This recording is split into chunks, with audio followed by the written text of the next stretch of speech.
現場で何が起こっているのか徹底的に事実を把握し、真因を究明し、再発防止に真摯に取り組んでいくことをお約束いたします。まず一番大きな日程とプレッシャー責任というのが見られてないっていうところでやってしまった。やっぱり構えが十分でない中、矢継ぎ早に次のプロジェクト来るので NG が出ても止めれない。技術力ない会社、無理してやってるからこんなことになるんだ、安全なんかってやっぱり聞かれるんですよね。答えがない、謝るしかないです。でもみんなで共通の言葉として言ったのは、この人のせいにしちゃダメだと。やっぱり現場が主役だっていうことをですね、ダイハツの現場ってやっぱ強いんですよ。メーカーっていい車を作って売ってもらっていいねと言ってもらえる、もうこれがやっぱりね全てなんで、そのサイクルがようやく回りだしたっていう感じですね。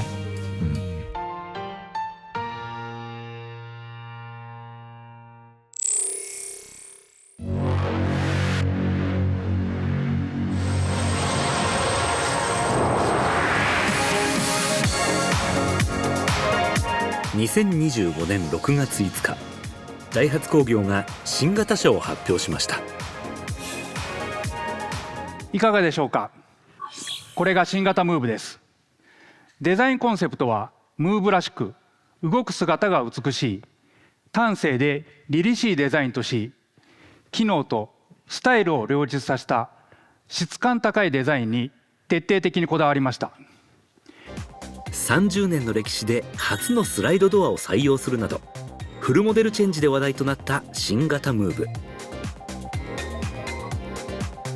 もともとは2023年に発表される予定でした。延期の背景にあったのが認証不正問題です。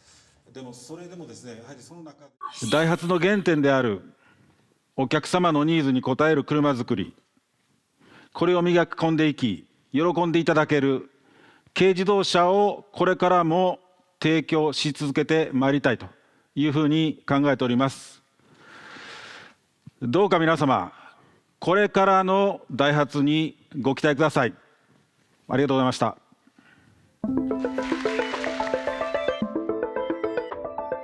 2023年4月、ダイハツでは海外市場向け4車種の側面衝突試験の認証申請における不正行為が発覚。さらに5月には国内向け車両でも不正行為が判明。その後、第三者委員会の調査により25の試験項目での不正行為が判明し、2023年12月20日、国内にある全ての工場の稼働が停止しました。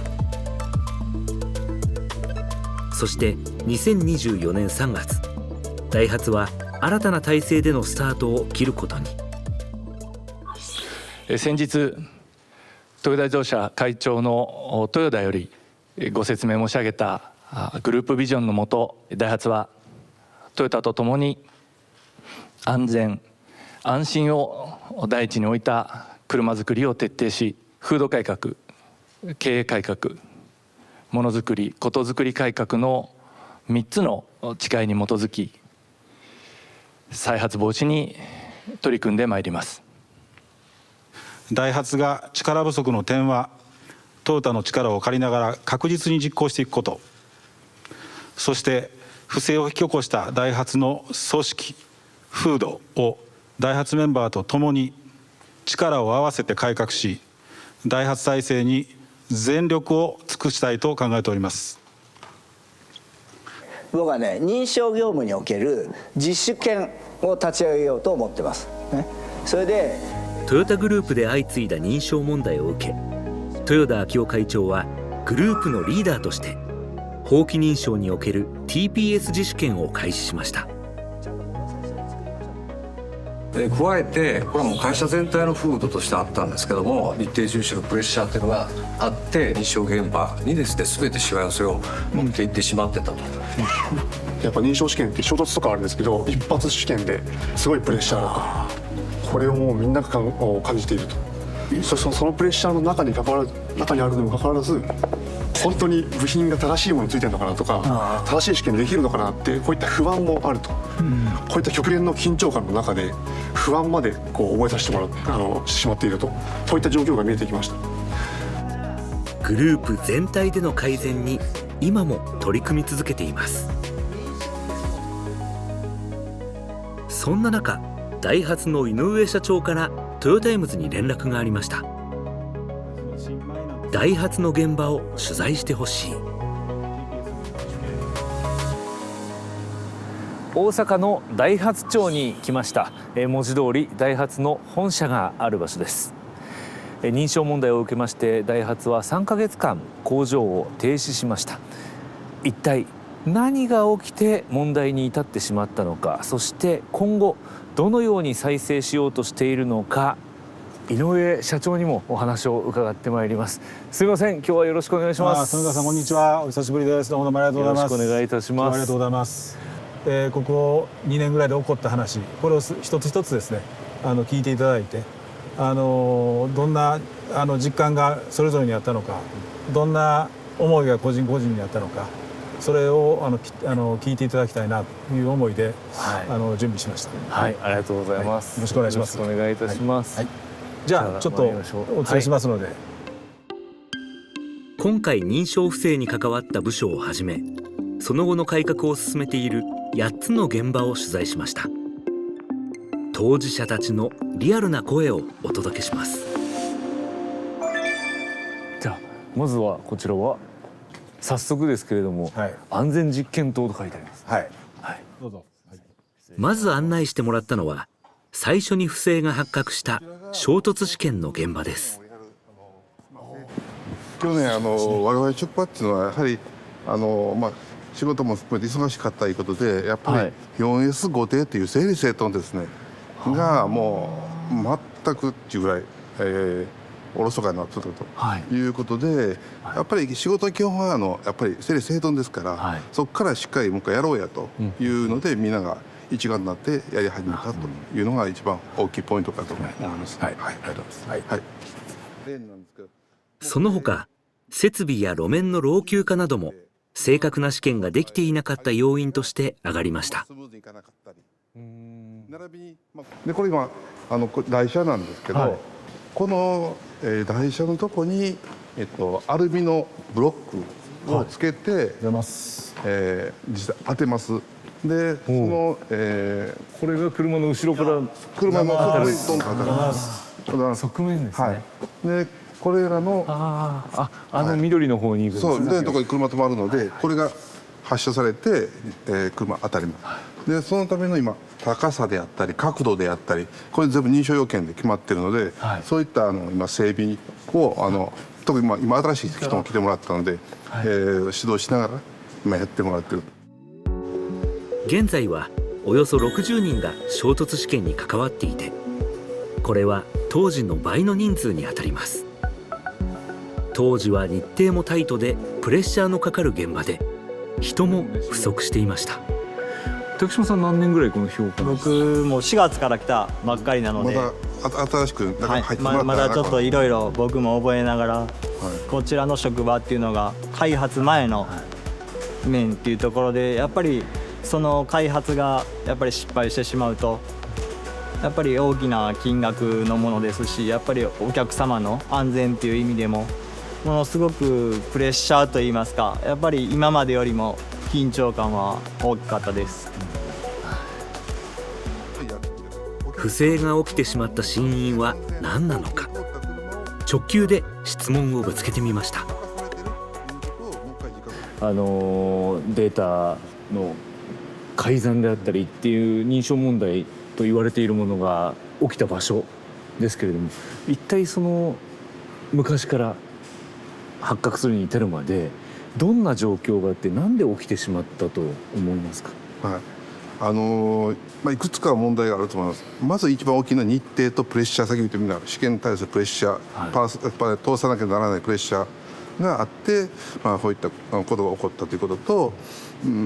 あと見られてないっていうところでやってしまったか。結局その誰かがその出たデータが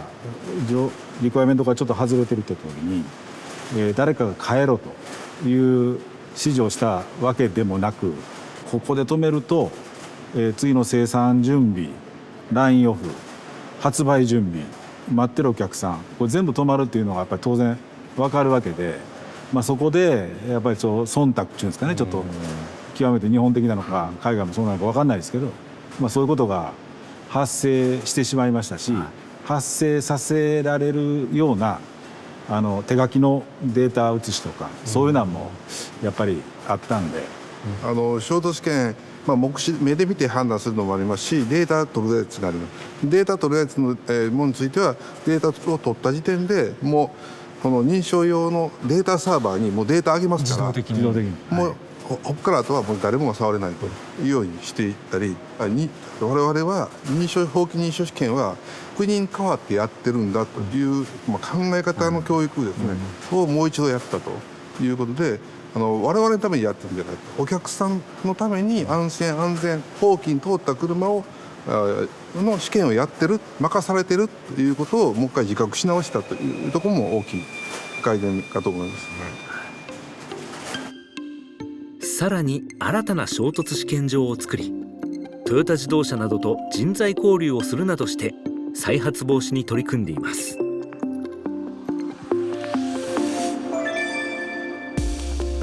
続いては認証業務の訓練をしている現場を取材。後方視界試験という車のバックカメラやミラーなどの性能を評価するための試験です。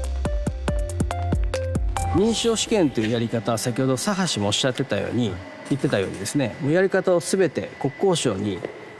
了解いただいたやり方でやってますということで、開発の試験はオーダーが開発から来ますけど、認証試験は法規認証室から出てきて、あくまでもこういう、ベストを着た人たちの中に認証室の人が審査官というか監査する役。今はもう明らかに認証試験というのは国交省の方に我々が再発防止として届け出通りにやってると、忠実に愚直にやるというような状況になってます。なるほど。とここで井上社長が、今ちょっと話聞いたら、今なんか邪魔してしまう。いや、いいと思います。社長も興味を持ってる。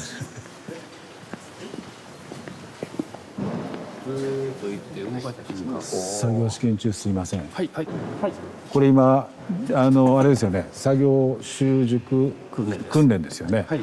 どれぐらい難しいことなんですか。どれぐらい気使ってやらなきゃいけないことなんでしょうか。我々正しい仕事とは何かっていうところを突き詰めていかなあかんのですけども、やっぱり一人一人のスキルっていうか持ち分が全然違いますので、そこを突き合わせるといいますか、それが今までできてなかったので、そこを合わせにかかっているっていうところが多分今一番難しいところだと。やっぱ新しい仕事をしようとすればこれだけの人と工数をかけてやらないとダメだと思っています。それが全ての項目において同じことが言える。はい、そうだと思います。なんで認証問題って起きたと思いますか。僕個人的に思うのはやっぱりずっと認証の試験を携わってくると、認証に対する考え方っていうのがどうしても軽視されてきたりとかすると思うので、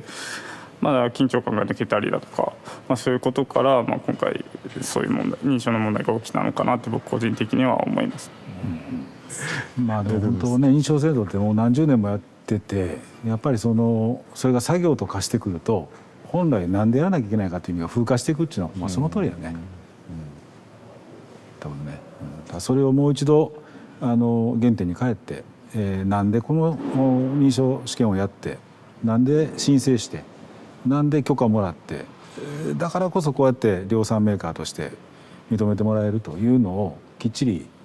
会社全体でね、みんなが理解しないともういかんなというのがね、本当言う通りだと思うね。はい、あ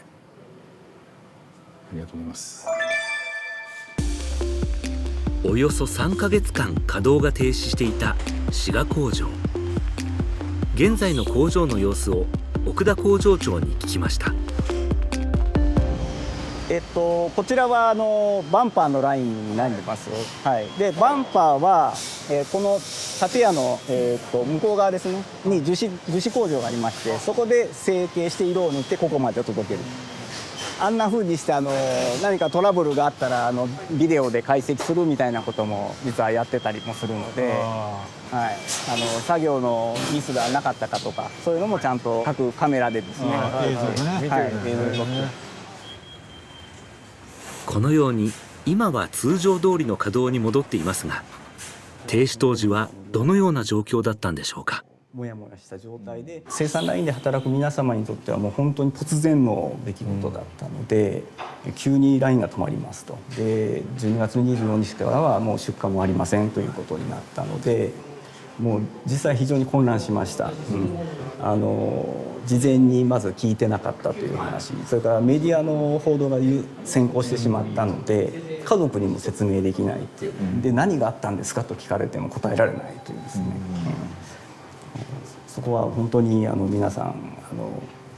もやもやした状態で、お正月のお休みに入ったということで。でもそれもね一気に解決したわけではないし、今日現在もまだそうですね、よくはなってるけど、引きずってることいっぱいあるのでまだね。3ヶ月工場を止めたイコー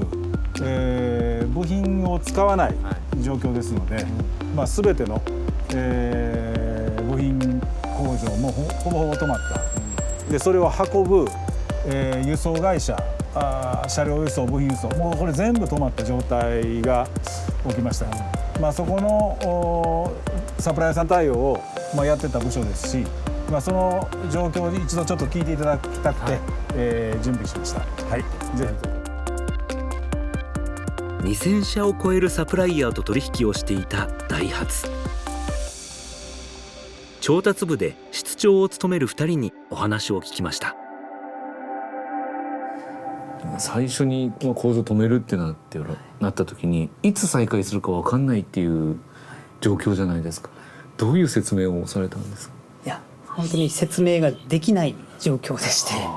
ただ止めた分の保証はいたしますという、これしか言えなくて、ただサプライヤーさんもやっぱりそれを知りたいわけではなくて、やっぱりいつ再開するんだっていうのを知りたいっていうことを言われてたんですけど、やっぱり我々も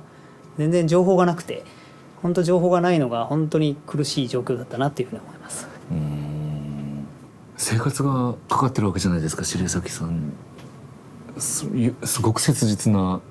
思いが伝わってきたんじゃないですか。ティア2、ティア3って2時3時の白崎様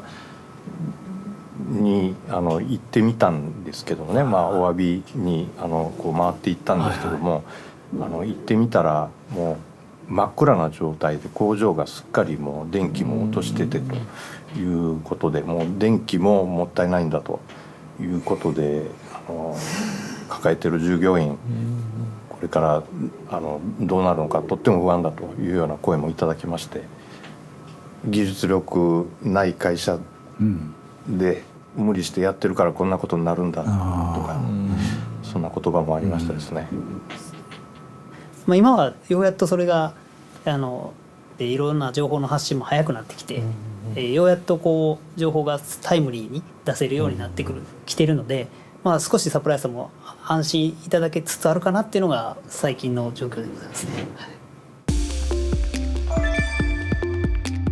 大きな混乱に包まれたダイハツの内部。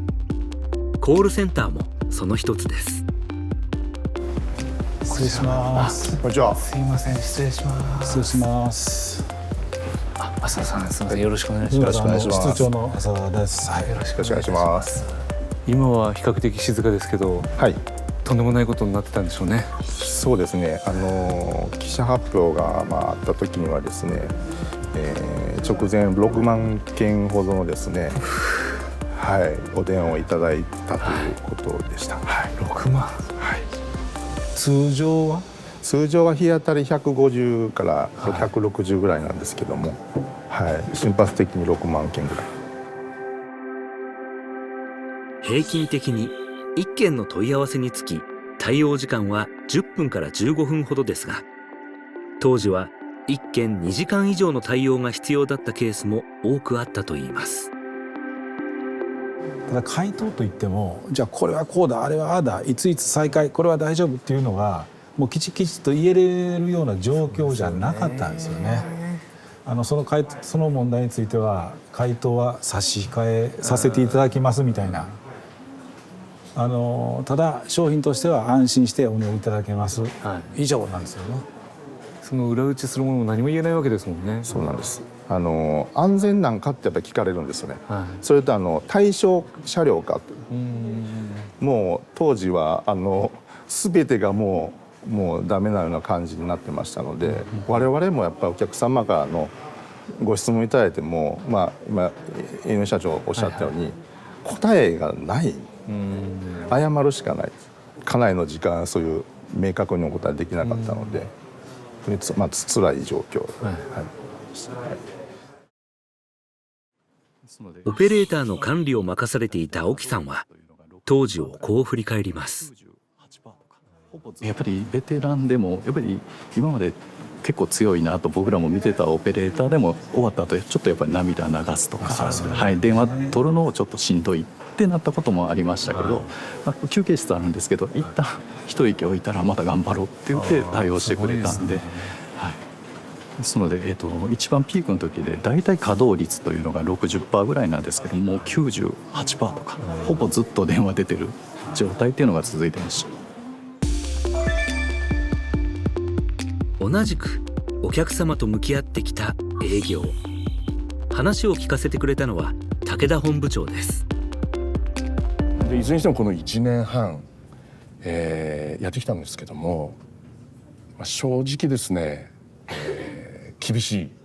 時もたくさんありましたし、それぞれいろんな方々が辛い思いをした1年半でした。大変だったんですね、みんな。でも同時にこの1年半の日々はですね、強さも思い知るというか、思い知るじゃないですね、強さも再認識した日々でも実は本当にありました。本当に我々の流通の仲間たちは強いしつながりがいいということをですね感じた1年半でした。お客さんが買えない、販売会社売れないで、営業としても同じように車売りたいけど売れないという状況になって、で認証問題を起きこしてしまった部署がダイハツ社内で、そことの向き合いっていうのはどんなバランスでどうやってらっしゃったんですか？売れない、お客様にお話できない、これなんでこんななっちゃったんだってみんな考えますよね。うちのメンバーも流通の現場の人たちも。そうするとじゃあ誰が何やったんだって思う、これは自然だと思うんですけど、でもみんなでその時に、共通の言葉として言ったのは、この人のせいにしちゃダメだと、だからものづくり再生しないかんよねってみんな言ってくれます。頑張れよと、お前らいい車作ってんだから再生できるに決まってんだから頑張れよということでしたね。ここからは井上社長に代わり星香副社長とともに現場の声を聞いていきます。ここに車開発本部長の田中っていうのがおりますので、彼はですね本部長になる前に汚染問題が起こってから、ずっと調査等をしたり第三者委員会と対峙したりということで一番しんどい時期を知ってますので、ぜひお話を聞いていただけたらなというふうに思いますので、よろしくお願いします。ありがとうございます。すいません。そもそもの話でその第三者委員会と向き合うのは田中さんになったのはどういう理由があったんですか？2件公表があって4月5月にやっぱり車両側の案件が多いと。で第三者委員会対応は基本的にはその案件に携わった人はどんどんやっぱり外れていかなあかんと。で私はずっと駆動系の開発やってましたんで、幸いそういうことに関わってないということで、私がっていうそういう経緯です。なるほど。やっぱり届け出問題では相当苦労は一番答えたなっていうのがやっぱり過去にあったこととか今回起こった問題のちょっと深いとこまで知り得る立場になってたんで、それが一番きつかったですね。固有名詞まで出てくるようなレポートが上がってくるようなとこにいましたんで、それが一番、しんどかったなと思ってます。起こるべくして起こってしまった部分っていうのはあったのかなっていう。第三者委員会の報告書にもありましたけど、短期開発自体は私は悪いことじゃないと思うんですけど、やっぱり構えが十分でない中無理してやってきて、矢継ぎ早に次のプロジェクト来るので、なかなかNG が出ても止めれないっていうのがあったんだろうなと。何かあったら安藤の紐引いてねって言ってもやっぱ担当の方はなかなか引けない。でそれがこの上司の方が一緒に引くんだっていうようなスタンスでなかなか入れなかったことが原因ではないかと、そういう風土だったんじゃないかなと今から思えば思います。その時は私自身そこまでは考えてないんで、弾ける環境を我々が作ってあげられてなかった、それは期間の話もそうですし、何かあった時のリスク対応の方策についても具体的に示せてないので、これ引いたらえらいことになる。自分だけのプロジェクトじゃなくて後々全てが崩れてしまうという恐怖感を与えてしまっていたんだろうなって、そこが今田中言ったように一番大きいとこかなというふうには思ってます。一方で前向きに捉えられたこともあったといいます。今回正直トヨタグループのありがたさというかっていうのはものすごく感じました。もうトヨタさんはじめEJ さんはじめいろんな会社の方々が支援してくれたおかげで今我々国があるっていうふうなのを本当に身をもって実感しました。でどっちかというとダイハツは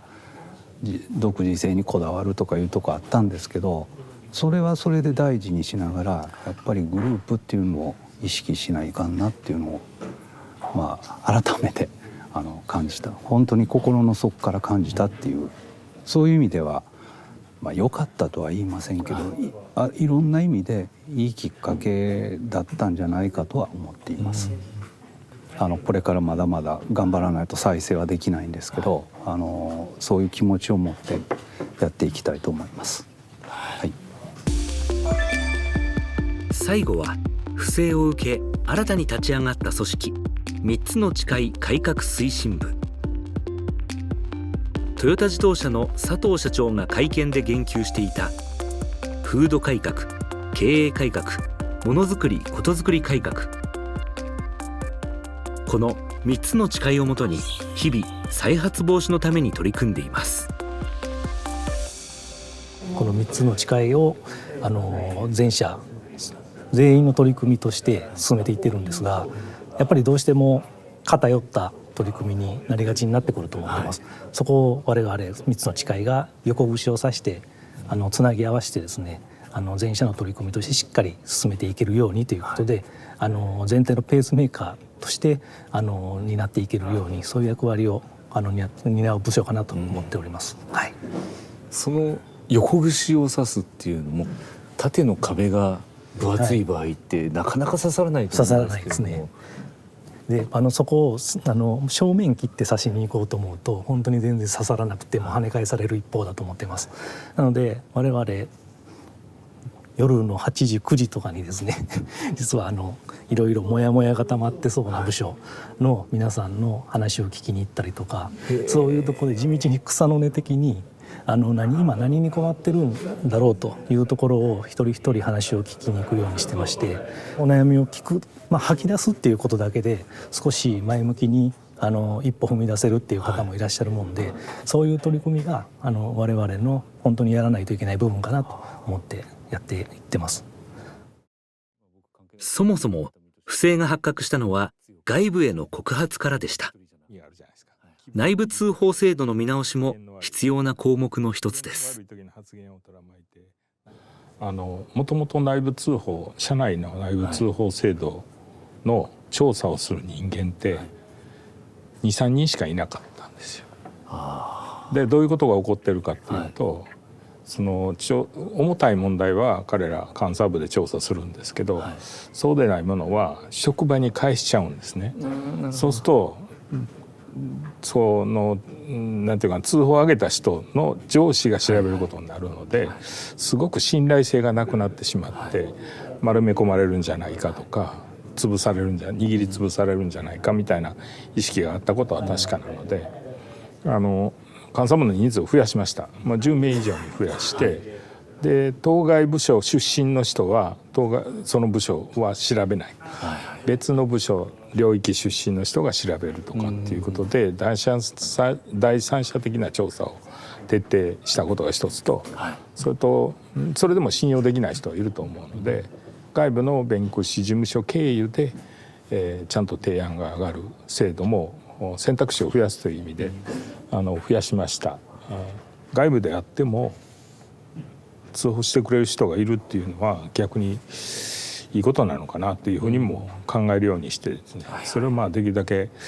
内部でね解決できることは内部で解決するっていう形で内部通報を活性化していくと。現在は内部外部の通報窓口に関するカードを全社員に配り、制度の浸透を図っています。今日は一日ありがとうございました。もう皆さん本当素直に受け止めて、素直に話していただいたっていう印象がすごく強いです。そうですね。今日富川さんと一緒に回らせてもらって人の皆さんの話を聞いて、僕自身も対話してきたつもりだったんですけども、今日初めて聞いた話がいっぱいありましたし、今日初めて入った現場もありましたんで、その様子を語ってくれるみんなが飾りつけて話すわけでもなく、本音で、今何が起こってるかっていうことを話してくれたんで、本当に新しい発見がいっぱいありましたね。そして2ヶ月半後には、認証問題174件が発覚した12月20日という日がやってきますね。そうですね。12月20日は昨年の認証問題が発表せざるを得なかった大変厳しい日ですので、トヨタの品質問題が起きた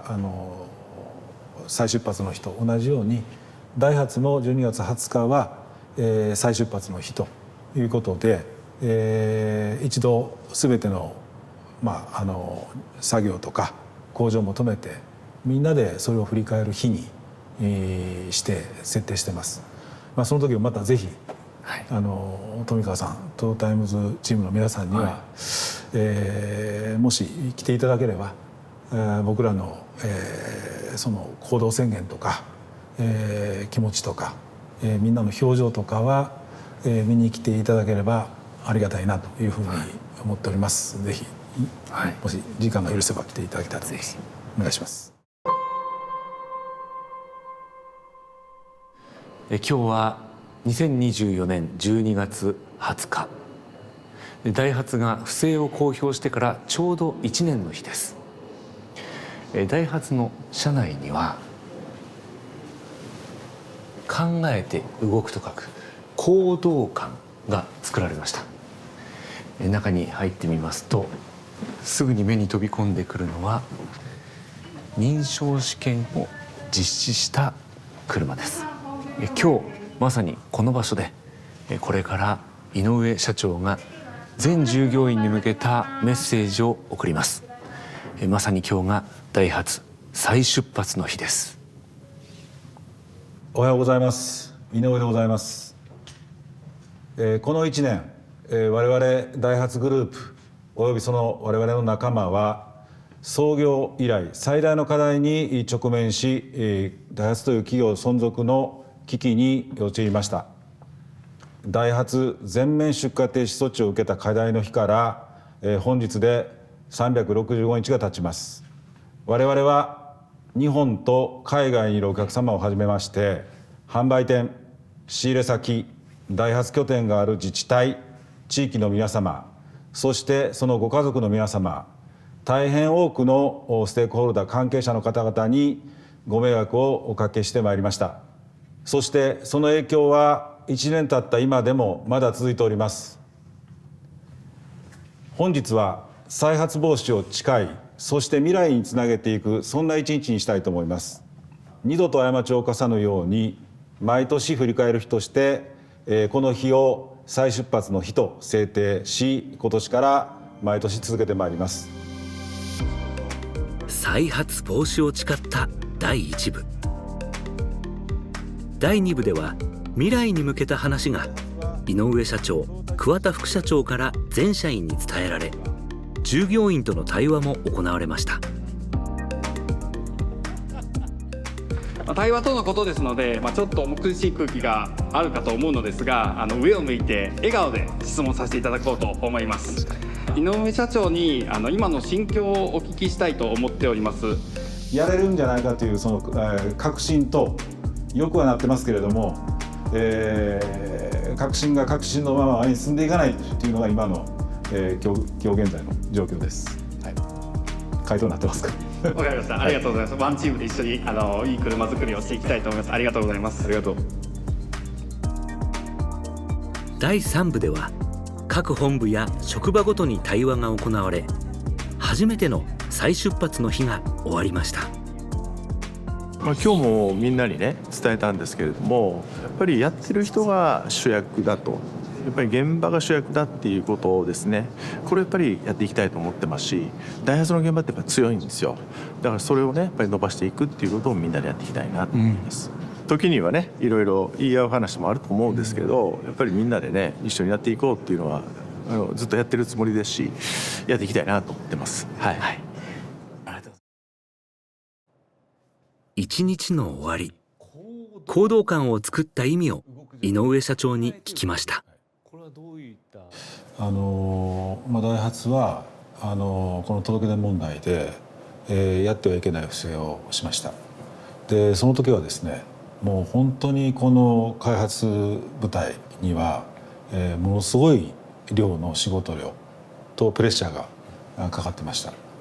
でそういう中でもう一人一人の正しい行動が何なのか、ダメな行動が何なのか、それすらもう分からないような麻痺状態になっているチームもありました。そういうことを全て、元に戻すっていうのが今回の3つの誓いなんですけれども、その中でやはり考えて行動する、指示されたから動くだけじゃなくて、やはり正しいことは何なのかということを一人一人が考えるという意味で、考えて動く館、行動感というふうにつけました。行動感には実際に行われた不正の実例なども展示されています。それぞれの展示スペースのテーマは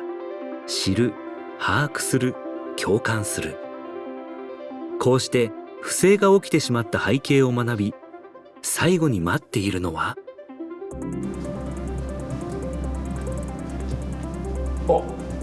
次の一歩を考える。はい。ネクストステップ。はい。この矢印に進んでますね。はい。こちらに。はあ。実例を交えてグループで対話をし考えるスペースです。これ実際にダイハツ工業の中で起こった事例をですね、少しアニメーションにしまして、やっていくことになります。日々の仕事で起こりうる事例だと思います。ダイハツ再出発の日にまさに行動化もスタートする。はい。今日に向けて準備をしてまいりまして、この12月20日再出発の日にこの考えて動く行動感も、オープンいたしました。はい。全従業員およそ1万2000人が講道館で学ぶことで意識の改革が進んでいきます。この苦しかった時代に、ダイハツを応援してくださるお客様と、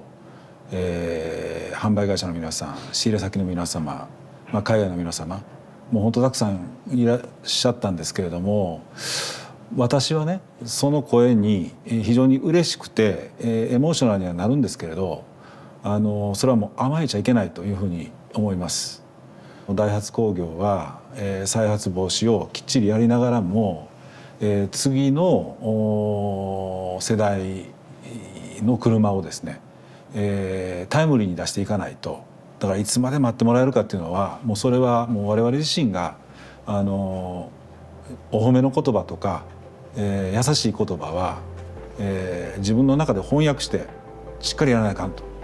いうふうにしないと僕はいかんと思います。はい、それから半年、冒頭で紹介した新型ムーブが発表されました。発表にまつわる舞台裏はダイハツが新たに立ち上げたウェブ社内報ダイハツワンで紹介されていますので、ぜひご覧ください。やっぱり、メーカーなんで新車が出ないとね、元気にならないから、そういう意味では本当にこのムーブの発売準備を始めた頃から車の形が見えて、もうダイハツの車内も販売だけじゃなくてエンジニアも工場もえらい元気だし、本当にメーカーっていい車を作って、いい車をこうね、運んで売ってもらってで、いいねと言ってもらえる、もうこれがやっぱりね全てなんで、そのサイクルがようやく回り出したっていう感じですね。次に向けてね、せっかくの車なんでこれをもっと育てていきたいし、次につなげるようなモチベーションをね持続していきたいなというふうに思ってます。